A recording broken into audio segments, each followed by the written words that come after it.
Hello,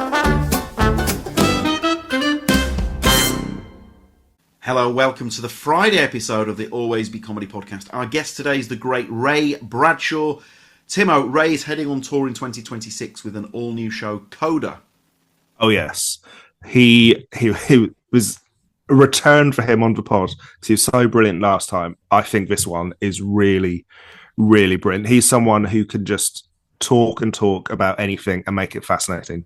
He is really great, and he is going on tour in late Feb, and it's a decent old tour. He's going all over the place, pretty extensively through March, all through to April, and he's going literally everywhere in the UK and Ireland. It's very, very exciting stuff. Now, the plan is to get old Bradders on at Always Be Comedy when he's next in London. In the meantime, you can see Timo. This calendar year, the only show, but there's a secret newsletter show on Wednesday, the 17th of December. If you're on the newsletter, you know who that is. So I think everything else is sold out. And then the next shows where there are any tickets left. Mike Wozniak is doing a tour preview on the 6th of January, and we're down to the last couple. Ayawade Bangboyi is doing a run-through warm-up on the 7th, again down to the last couple. Flo and Joan on the 8th, plus others, John Tottill, Chris Hall, Fab Gulain. That again is down to the last couple. Bridget Christie tour preview, Sunday the 11th of January. But if you visit alwaysbecomedy.com/tickets, you'll see so many shows coming up. Clinton Baptiste, Anya Magliano, fresh from Taskmaster. There are the Rhys James lectures, very exciting. Thursday the 15th of January. Harriet Dyer, Michael Odewale, and then on debut, Joe Kent Walters is Frankie Monroe. Thursday the 15th of Jan at the Tommy Field. So for all these and many more, oh my gosh, Friday the 16th of January, Henry Packer. Tim, we've called that a work in progress. It isn't. I mean, it's a preview, isn't it? It's evolved. He's got so much stuff now. It is crazy. It's just one-off. One of my favourite shows of this year is just the Henry Packer Whips. He is so doing his own thing. It is indescribable. He is really brilliant. That show is fantastic, and he has got a lot of gear now. I mean, you know what? I'm saying preview. He could tour now, couldn't he? It's that good.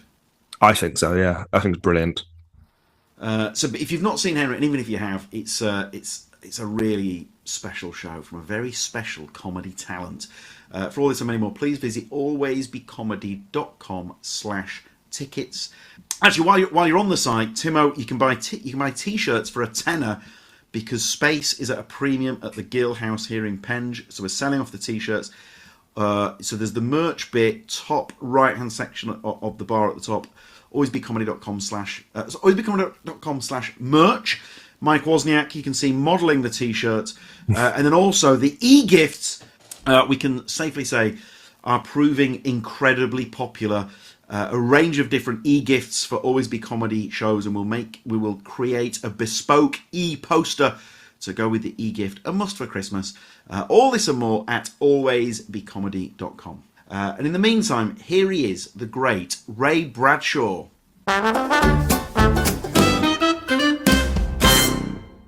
How long ago do they feel, the online gigs? That feels a lifetime ago to me. Absolutely. What was your... Wait, let's talk about COVID. We'll go back on the record. Yeah. What was your... How did you get through? What did you do online gigs, basically?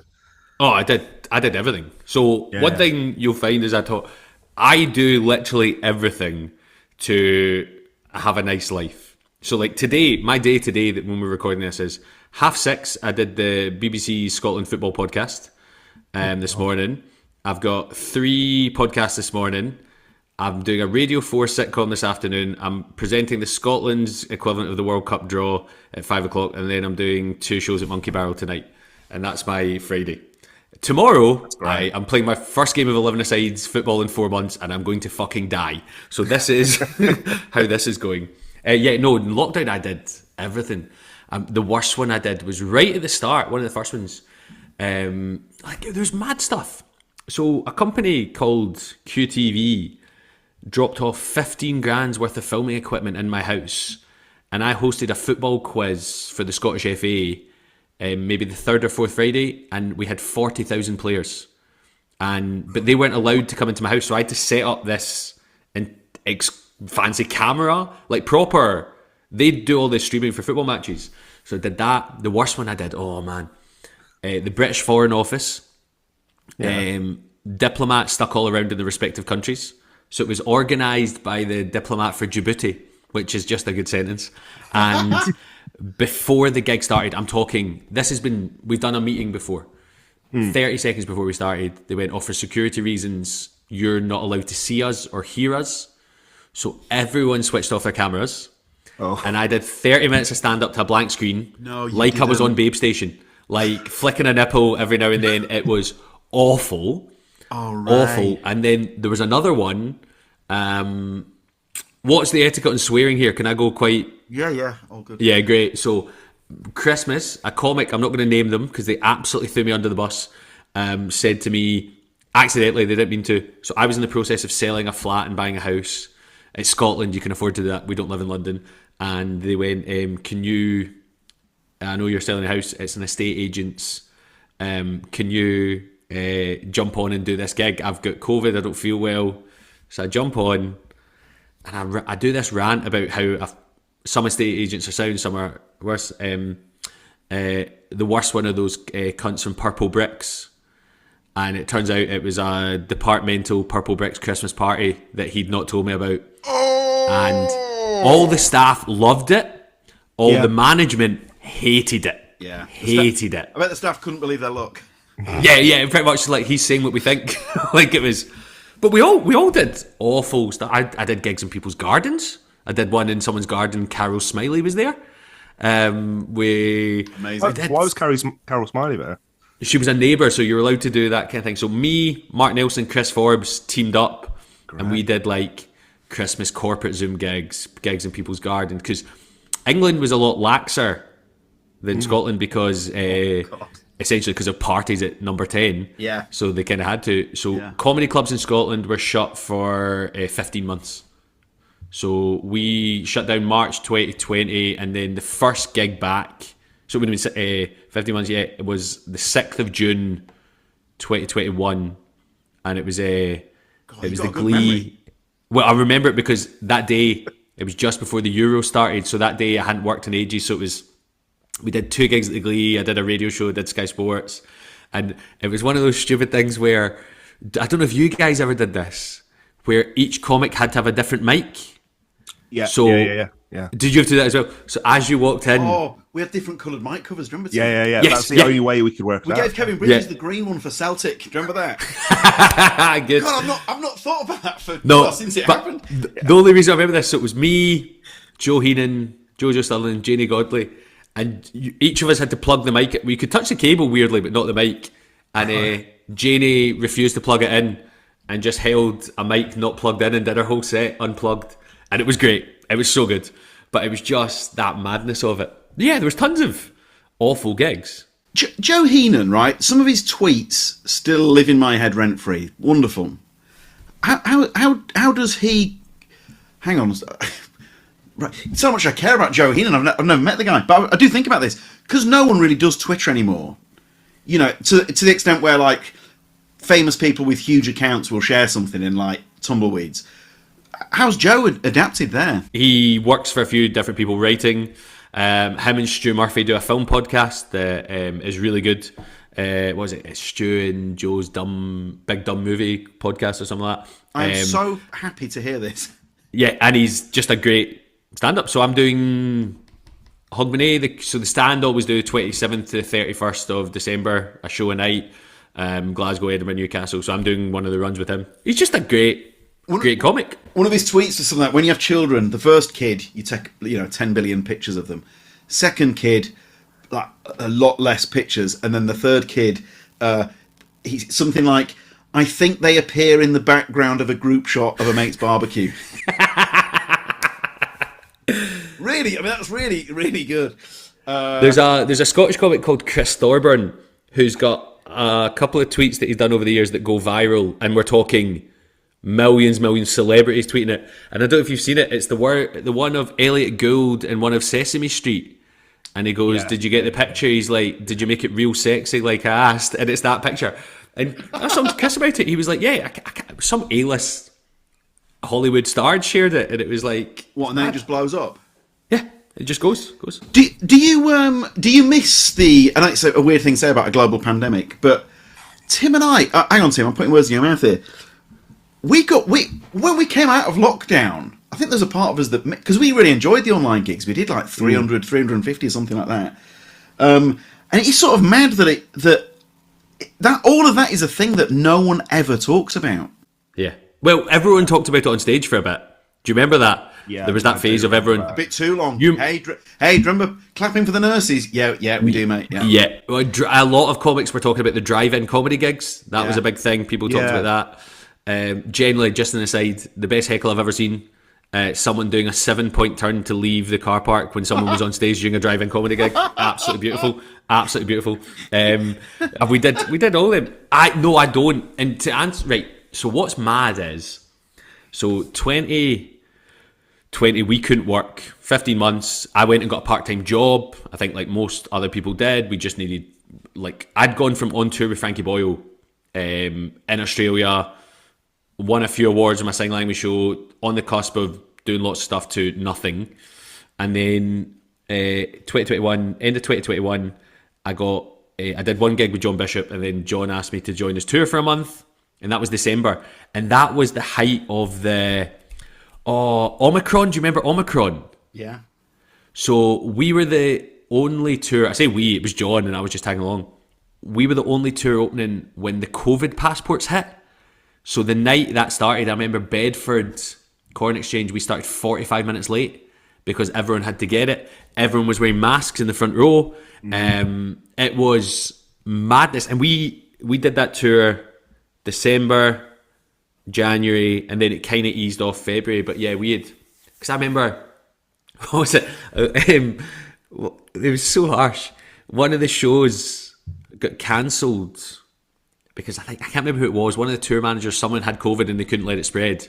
And one of the comments on Twitter when it was announced, he was like, "That's a shame. I saw him on your last tour. He looked quite fat. Hope he makes it." You're like, the guy's reading it. He's like, "What the fuck? This seems unnecessary." So yeah, it was madness. There was a lot of that with COVID where people felt the need to express such stuff. You know, people hadn't had their voices heard in a long time. Yeah. So there was some unusual stuff getting shared. You know, it's like human beings going, I have an opinion and I need to say something out loud. You know, there was like an outpour. Well, that's the internet, isn't it? That's why people have podcasts. Let's be honest. Yeah. That's what we all do. I saw this morning that Liz Truss has just announced she's starting a podcast. Is she? Really? Oh my god. Yeah. What's the comment under? I can't believe you've not called it Lettuce Talk, which I thought was excellent. But yeah, that's the next one. Yeah. I feel like I'm letting you down here, Buster. We talked about it pre-record. We've got to talk about it now. Please tell the listeners all about the new tour. So, new tour. I mean, do you know what? I'd much rather talk about all the rubbish COVID gigs we did. So new tour starts in February. So we go from... I don't know. Do you do this? I mean, it's different because there's two of you. But I always say we. Like, we're doing this. But the reality is, it's just me. I don't know why I do this. So I start in tour Inverness. We definitely do say we. We do a blog, and I always write about Always Be Comedy as we. I think that's which I feel is correct. I think it's very nice for you. There's times where I'm writing about something personal, but I'm still going to put we. Well, Tim, one team, one dream. I think it's very lovely, but I always. I never want to steal credit for something that I just literally have not. Do you know what though? Andy Robertson would say we've qualified for the World Cup, wouldn't he? Yes. We'll get into that. Let me plug my tour and then let's cream ourselves over that. We've got so I start in Inverness 21st of February. It goes all the way to, I think the last date's now Melrose on the 9th of May. 28, 29, 30 dates all around the UK, Ireland, including Glasgow. We're doing a 3,000 seater. Which is madness, like absolutely madness. So New tour, sing language interpreted, every show, all about me growing up with deaf parents and all the kind of madness that comes with that. And also now my son is 6 years old, watching him interact with mum and dad, because I don't remember learning how to sign. I don't remember what happened would cry if I cried and mum and dad couldn't hear it. So watching that kind of side of it. And I'm actually really, really excited because I've not toured in, what would that be, 18 months coming up. So by the time this tour starts, it'll be nearly 22 months since I last toured. And see, before that, I did back-to-back tours, so I had 7 months turnaround, and writing material for that, and it's relentless. I know it's not a real job, but it is like solid. So this time, I think the show's actually pretty good. Like I know what I'm saying, which 2 months out you don't usually. So no, I'm in a good place, and I'm really, really looking forward to it. And I genuinely, the day after we qualified for the World Cup, I was doing BBC Breakfast, and then I filmed a video just outside the studio being like, buy tickets to my tour so I can go to the World Cup. Like, that is what we need. I need to make X amount of sales, and then I can go to Mexico. Because the day we record this, the World Cup draw is happening today, and it's huge for Scotland. You must be chuffed that you are the Scottish football team's guy. You're their comedian. I mean, that's... Dude, I mean, that is... Pardon my language, that's fucking amazing. I mean, it did start when we were losing 4-0 to Belgium and 3-0 to Kazakhstan back in 2017, 2018. So, yeah, it's great. This is what... It blows my mind. So, the day Scotland qualified for the World Cup, that day I did Sky Sports a couple of times, BBC Scotland and BBC 5 Live a couple of times, BBC Breakfast, TalkSport, and I did stuff for the national team. And like, I'm just a huge football fan. That's what it's come from. I was going to Scotland games. My first Scotland game was 1997. I was 9 years old. Kevin Gallagher scored twice as we beat Austria at Celtic Park. So I've been going to games all the time. Yeah, great. So now, I mean, I can't remember if I told you this last time we did this. This sounds made up. I swear to God it's true. I'm the face of healthy eating for Marks and Spencer's in Scotland. So I go do adverts. Tim, your face when you saw that was genuinely hurtful, the way you stared at me there. I was just like, oh, that sounds nice. Yeah, I was the same. If you want an idea of the difference in budgets in the home nations, in England it's Jamie Redknapp. So that's the difference between them. Yeah. So I get to go in Scotland men's team, Scotland women's team, and interview the players, chat, have a laugh. So just before the Belarus and Greece games, I was in with the Scotland players, just chatting about the upcoming games. Spent 2 hours with them, eat some food, kick a ball about. Oh my God. It's amazing. It's actually amazing. If I met Jude Bellingham, I would literally burst into tears. So I know from when the people with England, they were saying, I probably am allowed to say this, the nicest player in the England team is Eze. Goes around, shook every crew member's hand. Oh, you got him there. We're talking to a Crystal Palace fan. So he's still my phone wallpaper, and him chatting with my kids, and I just can't replace it.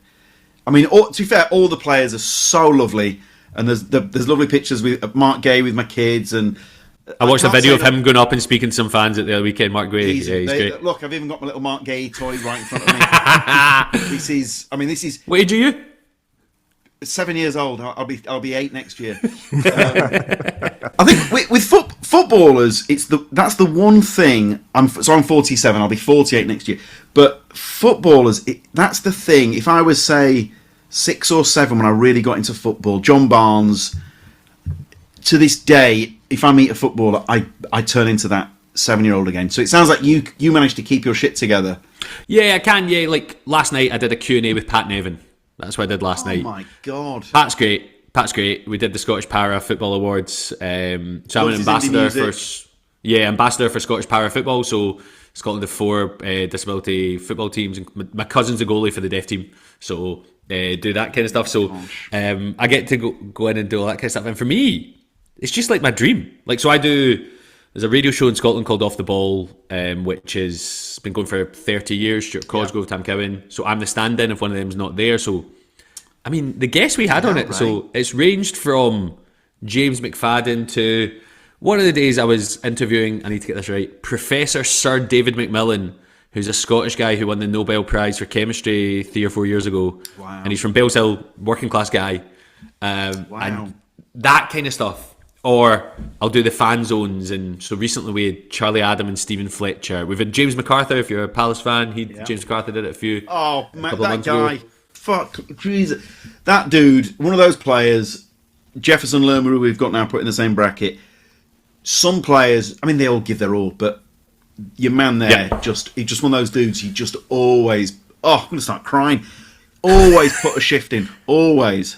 But you get it because you had the cup final in May. I was on a stag do. We watched it at the pub. We were all absolutely loving it when he missed his penalty. And when we went to the Euros last year, so me and all my best mates from P1, so 7 of us who met when we were 5 years old, all went out to the games together. We went on one of our friends' stag do's in between the game, which is genuinely the worst idea we've ever had. So Scotland played on the Friday and the Tuesday. The Saturday, Sunday, Monday, we went on a stag do to a different city. Awful idea. Go on. Like, woeful. Why? Because we're just so drunk, so hungover. We ended up in a place called Mannheim, and my mate Craig organised it. And we got to Mannheim, and I said to Craig, none of us knew why we were going there. And we got there, and there was, this is not made up, right? We come off the train, there's flowers everywhere. And we go to Craig, why is there flowers? And he goes, there was a terrorist attack here, a policeman died. And we went, well, why have we come here? And he went, oh, because after that, all the hotels are really cheap now. Oh my God. So that was the only reason we picked where we went on a stag do. It was grim. Mannheim is like having a stag do in Milton Keynes. Sure. Or having a stag do in, Paisley. It's just not what you want at all. And also, if they're mourning and you lot, it's not like you lot can start a conga. We tried. We did try. We put a shift in. But it's fun. I don't know if you have this as well. It might be a bit different. So my mates have all come to pretty much most of my shows over the years. So I started doing stand-up when I was 19. So I'm 37 now. So it's nearly half my life I've been doing it. And when we were in Germany for the Euros, so like you said, I'm the go-to guy for the Scottish football team. I probably, in 10 days, did maybe 500, 600 photos, maybe something like that. It was mad. It was absolute madness. So we're in the queue at Glasgow Airport, and then, oh my Lord, it was honestly, James, it was insane. So I was in queue in Glasgow Airport, and I got asked for 2 photos in the security queue, and my mate Ding that I was with was like, "Does this happen a lot?" And I was like, "Not usually. I might get recognised a couple of times a week. A lot of time because I do a lot of radio. People hear my voice and they kind of pick up on that." And then he was like, "That's really cool. I've seen you work so hard to get to this level. I'm really proud of you." We get to Amsterdam. We fly via Amsterdam. Maybe the 15th time I've been asked for a photo. This is 2 hours later. And a guy comes up and goes, "It's these twins from Inverness." I remember this so vividly. He went, "Can we get a photo?" And my mate, who was so proud of me 2 hours ago, he was like, "He's not even that fucking good. Like, why do you want a picture of him?" He shat himself when he was 5, and they just started like throwing out stories about me just to undermine me the whole time. And I was like, "Oh, that's friendship, right? Yeah. Now your true feelings come out." But no, it was. I've asked quite a few Scottish pals this question, different answers each time. There's no shade with this question. I genuinely want to know, why do Scotland want England to lose? Oh, because it's just funny, isn't it? It's class. Like, I think you've got that rivalry between them, and I've actually spoke about this on radio before. It's not the English team I don't like, it's the English media. So I actually think, see, when you look at the Euros 2021, for example, Gareth Southgate did that, what do you call that, Players Archive or something like that, this big article about that. Yeah. He came out in his stance about taking the knee. You had England players talking really well. You had Marcus Rashford feeding children. Yeah. You have players like Mark Guehi, who comes across incredible when he speaks. I've got no issues with the England team. It's when you're in Scotland and so you don't really get the Scotland games, but we get the England games on STV. Mate, can I guess what you're going to say? Because I've heard this from another Scottish comedian. What? And wasn't Mark Nelson talking about 1966? It wasn't Mark. No. But so it's this. You'll be watching. We love football. But even if you're not a football fan, you'll appreciate this. Let's say it's Germany versus Italy, and you in Scotland are getting this coverage, and this is where I think you're going. And you watch the first half, and you're like, half time, great, some proper analysis. And instead, the host goes, and this week, Yeah. Gabrielle went to the England camp and caught up with the squad. And Yeah. everyone in Scotland is going, sorry, why do we want to watch this? And We'll be that watching sort it, of thing. and then it goes to Jordan Henderson and Adam Lallana playing pickleball. Yeah. Like, this isn't what we need. Yeah. There's that. There's Sam Matterface will crow in a 1966 reference in the first 5 seconds of commentary. But I think a big reason was, so STV in Scotland, Scottish Television, ITV, bought the rights to England games, but no one bought the rights to Scotland games. So Scotland games were on Premier, which was fee-paying telly. This is only up until last year. Oh, I didn't know that. So we would get England games piped into our tellies, but you had to pay to watch Scotland. That is insane. So when Viaplay went bust, BBC Scotland have stepped in and taken the game. So recently, it's only recently, apart from major tournaments, Even then, you required Viaplay. Sorry, I'm not Scottish. I'm getting upset on your behalf. But even then, you required Viaplay to go bust for the BBC to swoop in. Yep, step in. Yep. So there was that.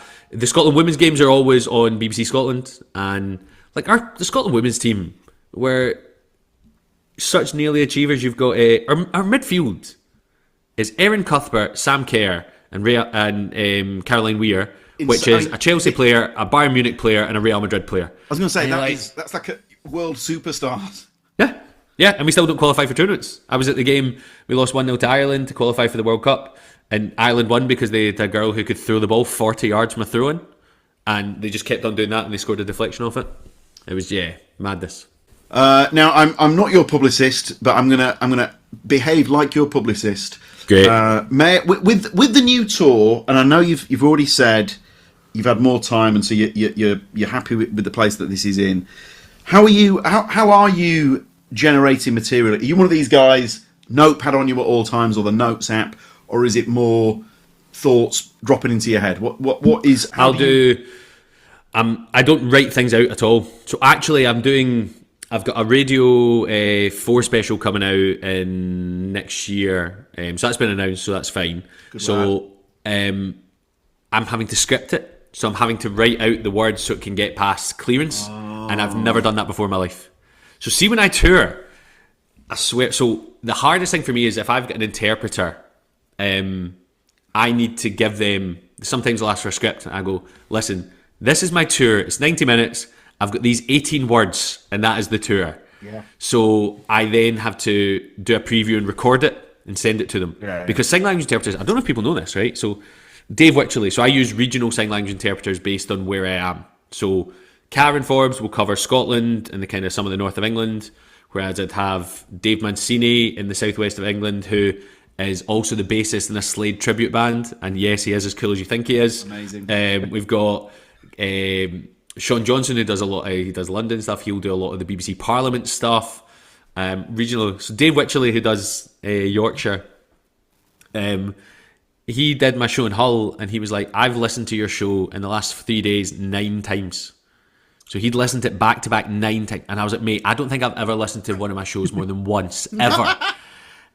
He was like, I've got it in the car because they need to kind of get it in. Brilliant. So for me, what I do is I will, to answer your question, James, I will bullet point some ideas, and a lot of times I know what night you can do new material in Glasgow and what venues and who runs it. So I will text, it's a Monday night, I'll text Roddy or Charlie who run Tenants or Blackfriars and be like, can I jump on and do 10? And I'll just go through it. I never write it out. I bullet point stuff like, there was one, my wee boy, so he's been learning to sign. It's great, I love it. But we're playing, this happened like 2 weeks ago, we're playing Scattergories against my mum and dad. You know, Scattergories is a game thing. Yeah.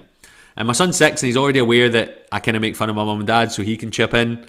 And we're losing, me and Alex, my son, we're losing to mum and dad. And then the music round came up. And he turned to me and he went, I think we've got this. And I was like, yes, that's good. You're taking advantage of mum and dad's hearing loss already. Well done. So literally, that happened. And I just went into notes. I just typed in the word Scattergories. And like, that'll be a bit in the show, I'm sure. But no, I just kind of go out and talk and do it that way. I don't think I've ever written a script. So last year, for example, everything's up here. Like, everything's up here. And this is going to give you an insight into my professionalism. I filmed 4 specials at the end of last year. So 4 45-minute specials based on stuff I've done before. So one of them, when's this going out? Is this going out in a week? Friday. Yeah, next Friday. So tonight, actually, as of now, you can watch one of the specials on iPlayer. So it's going out on BBC at BBC Scotland at 11 o'clock tonight if it's coming out on Friday. Amazing. But from iPlayer at 6 a.m. you can get it on there. So they've got one, a couple others will go on streaming stuff for YouTube.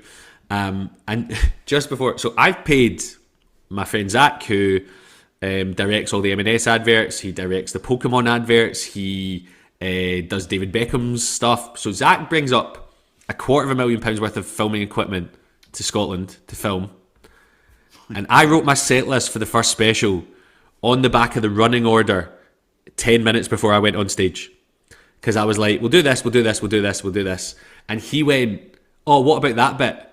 And I was like, oh yeah, I forgot about that, that'll do, and just went out and did it, and did that, because I knew for two of them I was doing a structured one about, one of them's called The Best Year of My Life, that'll go on YouTube soon. It's about 2018, about getting married, going to Bahrain, end up drinking with a war criminal, that kind of thing. And then one of them is Bald Ginger, about kind of doppelginger I did. That's the one that's going on iPlayer. And two of them were about deaf material. And I've done that so much that I can just interchange it. It doesn't really matter what the structure is. So I don't ever write things out. I just kind of go that way. So yeah, we've got 4 specials, and the whole idea was just kind of see where you can put them. May I ask, we're getting to Christmas. You must be Jedi level when it comes to give us a clue. Yes. Also, last Christmas, 2 Christmas ago, I can't remember which one, Hayley, my wife, so we have 14 people at our house, and everyone's Christmas dinner. My family, Hayley's family. I think it was 2 years ago or last year, I can't remember which one. Her mum suggested we play charades. And you're like, Linda, you've absolutely cocked this up. And I was like, let's play bingo. She was like, no, let's play charades. So literally my dad stands up and just signs the words The Lion King. And I was like, it's The Lion King. And straight away Hayley's mum was like, let's play bingo. Let's play bingo. So she's reaching for a jabber. Yeah, it's literally straight in, get it on YouTube, let's do it. So I like the way I work. I remember I don't do much writing. I don't do much writing at all for other people. Occasionally, if someone's doing a sports telly thing, I might get a shout and ask me to do that. Or I remember a comic sent me saying, can you gag up some stuff, I'll pay you some money. And I was like, yep. And they sent me a script, and it was 39,000 words, and it was their tour show. And I just replied, I'm not reading that. I was like, I'm not doing that. I was like, give me some topics, give me something, but I can't do that at all. It's not the way I work. Is it true that your dad used to close his eyes to win arguments? Yeah, he still does it. Yeah. My mum used to take her hearing aids out if she was arguing with us and shut her eyes. Yeah. We've got a very childish family. Dad. It's brilliant that. Oh my god, that is a guy. If you want an idea of what my dad is like, a guy last night came up to me at the Scottish Para Football Awards. He was like, "Your dad, did he work for the council?" And I said, "Yeah." And he went, "Did he work in the Parks Department?" So my dad was a farmer in Stranraer, and then moved up to Glasgow, went to Deaf Boarding School, and then worked for the council cutting grass and stuff. That was his job when I was a kid, for pretty much all my life. And this guy said he was in Crookston Park in the south side of Glasgow. This is 30 years ago, he reckons. And my dad was cutting the grass. And this wee guy said he was 11 years old, kicking the football. And then my dad just drove up, cut the grass. He was like looking at the kid. And the kid thought it was because the kid was deaf. He was like worried he wouldn't hear him or stuff like that. And my dad stopped and he looked at the kid. And the kid's by himself. And my dad went, "Are you deaf?" And the kid went, "Yeah." And he went, "How do you know?" And my dad went, "Oh, you just look deaf." And then just drove away. Drove away. And he was like, "Who the fuck is that guy? What has just happened here?" Wow. And when he told me that last night, I was like, "Yeah, that sounds like my dad. That sounds like my dad." He's an absolute character. He's proper. I genuinely think if my dad was hearing in my generation, he would have done stand-up. Or acting or something like that. Large in life, big character, but because he was deaf, he's now 73. He's an identical twin. I'll tell you this before we go, right? This is my favourite. I don't know if you guys get this where people, punters at the club, come up to you and go, "I'm going to tell you a story, you can use this." And my dad told me a story and said, "You can use this." and I actually did on stage because it was so funny. My dad and my uncle are identical twins, both deaf. My uncle lives in England, my dad lives in Scotland. The only way you can tell them apart is generally my uncle's half a thumb in his right hand, right? So he fell off a roof, all that stuff. My dad and my uncle went down to Brighton with my mum and my aunt last summer. They're staying in a B&B, and the woman who owned the B&B knew some sign language. She was obsessed with them being deaf, so she was like signing basic sign language, talking about twins and all that kind of stuff. So my dad, aged 72 at the time, set an alarm for 6:30 in the morning, got up, went down for breakfast by himself, came back up, woke my mum up, went back down for breakfast with my mum, came back up, all so that when my uncle got up at 9 a.m, he couldn't go for breakfast because it looked like he'd already been. And my dad's favourite sentence from my dad, he was like, do you have any idea how hard it is to eat cereal when you're hiding half your thumb? Because he was like that, scooping it up the whole time with his spoon. An incredibly childish man. So yeah, that's him. Absolutely perfect. Well, look, Ray, always a pleasure. That was fantastic. That's it's the most I've laughed this early on a morning. So it's fun. These are always really good fun to do. And nice vibe. I was so surprised how many people in Scotland listen to this. Because last one I did, people were messaging me afterwards, and I was like, "Oh, interesting! You've infiltrated the north." I didn't know that. That's brilliant. I did not know that.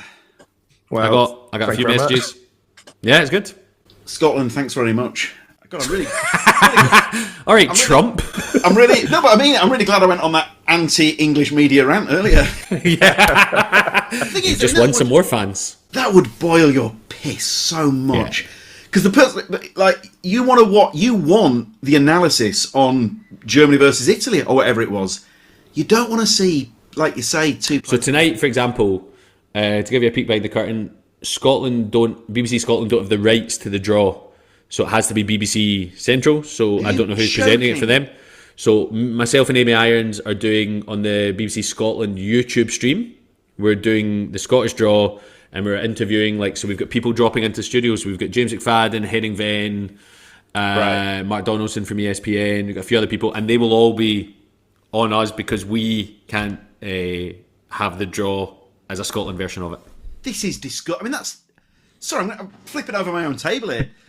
But this is Scotland, this is the country, this is... We've qualified as well. But then, Souness, Brennan, Dalglish, I shouldn't have even started naming players because now that I've started, I guarantee me going to bed tonight, I'll still be Joe Jordan, Gordon McQueen, Gordon Strachan, Alan Hansen. But... Well, right now you've got Josh Devaney, who is technically Scottish but plays for Northern Ireland. But you shouldn't have to... It shouldn't come to this, though, should it? No, but... for the draw, it's okay. For coverage, we don't know what's going to happen for the World Cup draw, so we'll see. The BBC Scotland channel had the Denmark game, and it was incredible. Like, that 4-2 game was just honestly incredible to watch. And Kelly Cates came and did it, so Kenny Dalglish's daughter. And she's brilliant presenter. Brilliant. And we had Scotland, Stephen O'Donnell, who was she's lovely as well, isn't she? Yeah. And so, and we've got... This team is going to be legends. Scott McTominay just got voted best player in Serie A. Andy Robertson, Champions League winner. The Scott McTominay storyline, I cannot get enough of it. We're all enjoying what's happening to that guy. It's so good. He'd glow up. He looks so handsome now as well. He looks like he's a movie star. Yeah, I love it. So, so hopefully the tour goes well and then I can afford my trip. But I'm genuinely worried about 3,000 gingers in Guadalajara. It's not going to go well, is it? Well, look, have an awesome time. And I've just remembered I was with my two young kids at King's Cross, and we bumped into the Tartan army, and to a man, above and beyond loveliness with the nippers, just fantastic. So I was out in Greece for the Scotland game. There's 5,000 Scotland fans there. And it's like I'm sucking up to Scotland now that I know we've someone. So I was like, why do you think that? Because Tartan army are revered wherever we go. Yeah. And then someone was like, oh, it's because years ago they decided, because England fans were getting a bad reputation, we'll try be as nice as we can to go the other way so people like us more. So it's worked. It definitely has worked. It really has. God, I'm dabbing an eye here. Now, hang on, this is a loaded question before we go, and it's a real pressure question. Please tell me Andy Robertson is a nice bloke. Yeah. Oh, pretty much every footballer you meet is nice.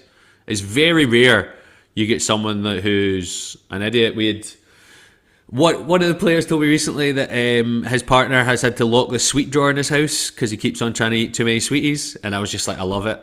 One of the players who plays in Italy was telling me how much he loves chip shops because you don't get chippies in Italy. Every time you speak to them, you're just like, you're normal. One of them, that's all you want to hear, isn't it? You get lots of free food left over, and he's a nut allergy.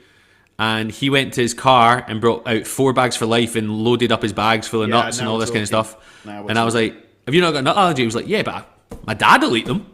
My neighbours will eat them. So, and when I saw that, I was like, you're on 12 grand a week, but you're just a normal guy. Love this. Love this.